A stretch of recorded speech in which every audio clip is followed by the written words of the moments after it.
Esho, our shuso, has chosen to take up this wild fox koan during her hossenshiki tomorrow. You may know this koan. It's a very well-known case. A lot has been said and written about it. There's at least one entire book about it, and various opinions about how to interpret this koan, what its teaching is, and what it means. So actually, I think she's fairly brave to open all that up. I think she's been brave in her choice. So the story is, when Baizhang lectured in the hall, there was always an old man who listened to the teaching and then dispersed with the crowd. One day he didn't leave. Baizhang then asked him, "Who is it standing there?" The old man said, "In antiquity, in the time of the ancient Buddha Kashyapa, I lived on this mountain." A student asked, "Does a greatly cultivated person still fall into cause and effect or not?"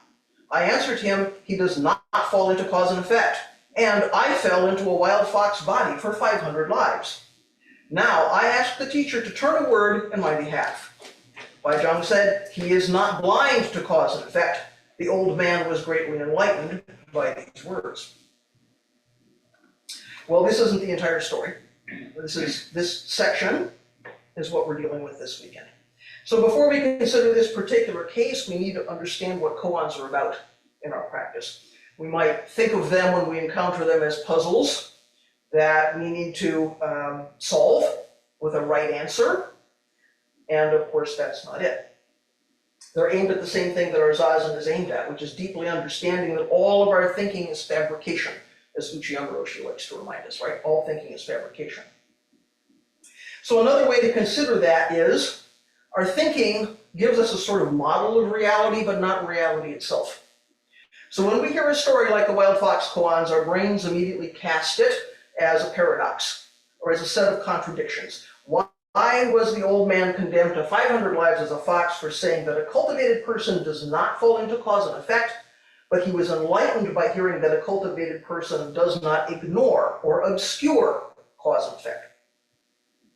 Right away, we want to start investigating, right, in order to resolve this apparent conflict.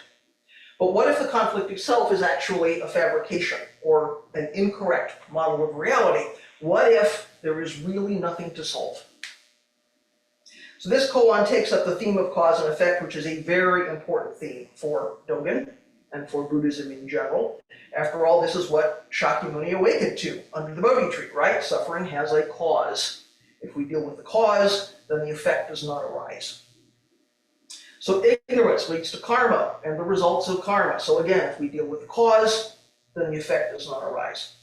Our ancestors teach that sitting in zazen and giving up discrimination frees us from creating karma because we're letting go of ignorance and we're returning to reality itself. So people of great cultivation, or people who practice deeply, then should be freeing themselves from this karmic cycle of birth and death. They're sitting zazen, they're following the precepts, they're practicing deeply. So it makes sense that the old man's original answer would be that a person of great cultivation, or a person who practices deeply, does not fall into karmic causation or cause and effect. And yet, this answer earns him 500 lives as a fox. So why a fox? Why not a badger, or a dog, or a giraffe, or something? Well, you may know there's a lot of Asian folklore around foxes and fox spirits as deceivers, shapeshifters, tricksters, right? With a greater or a lesser degree of malice. Some of them are simply annoyingly playful. Some of them are actually malicious or malevolent. So the old man was a dharma teacher in his past life, according to this story. He had students, right? His students asked him a question.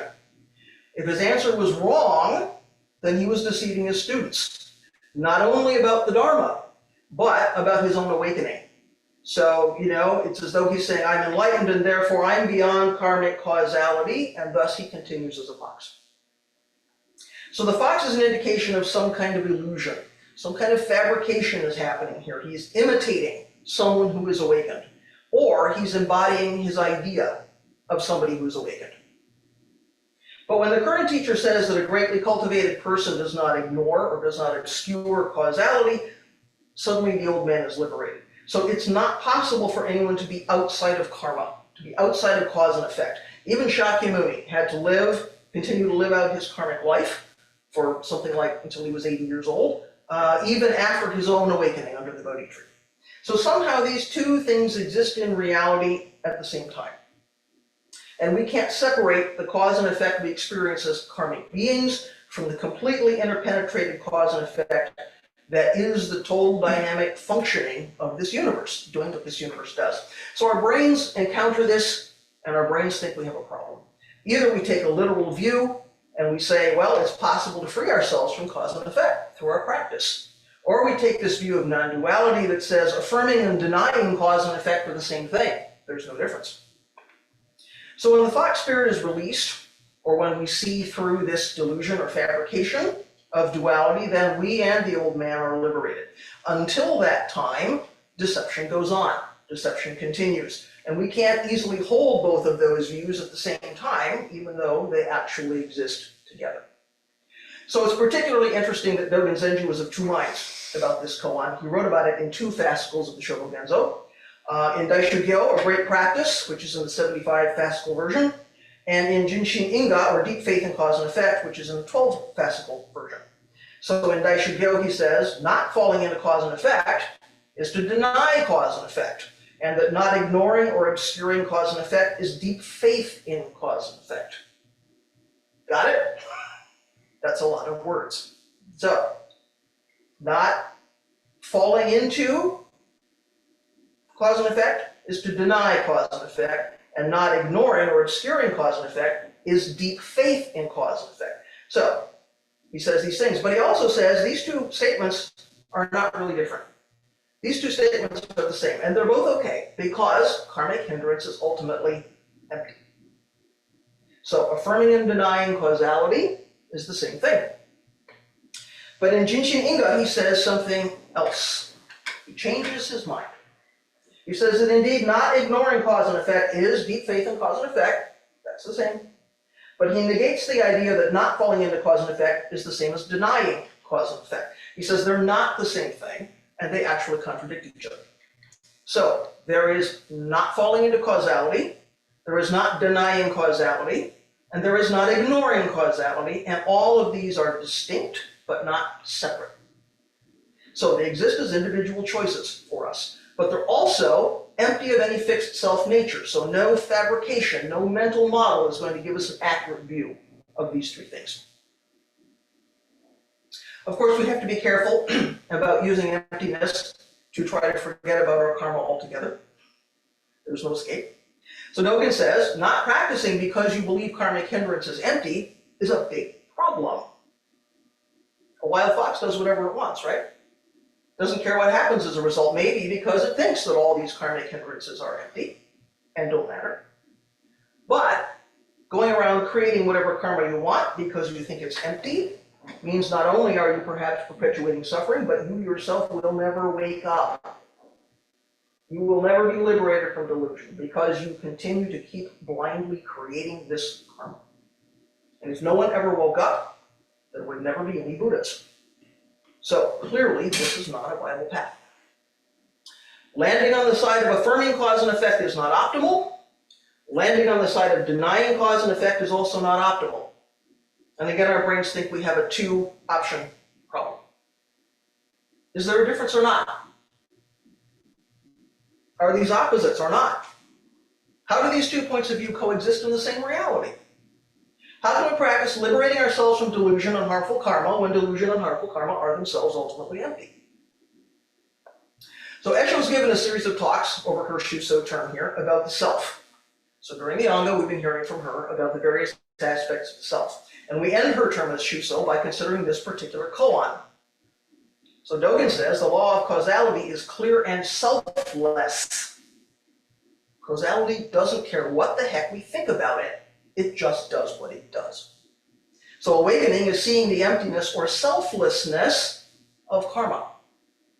Within this karmic world of life and death, how do we practice non-attachment? How do we practice non-duality? We can't escape from either one, right?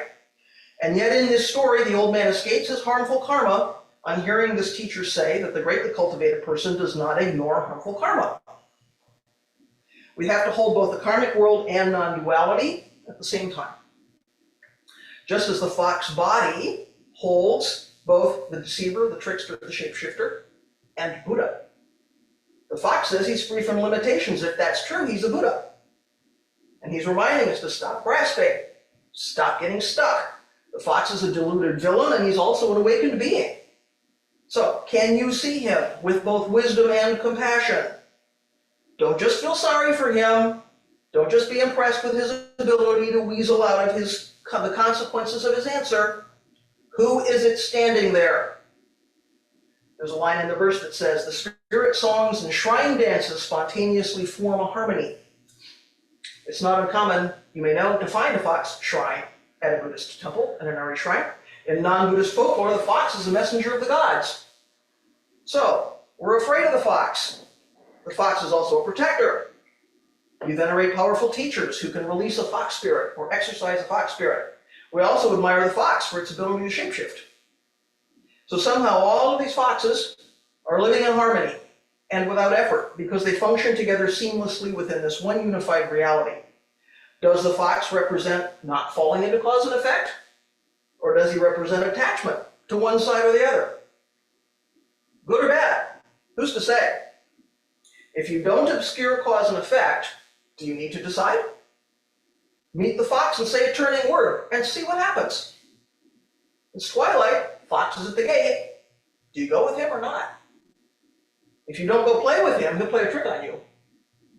If you do go play with him, how will you find your way home? Takuju saw that the fox was trapped, right? Too smart for his own good. Did he release the fox?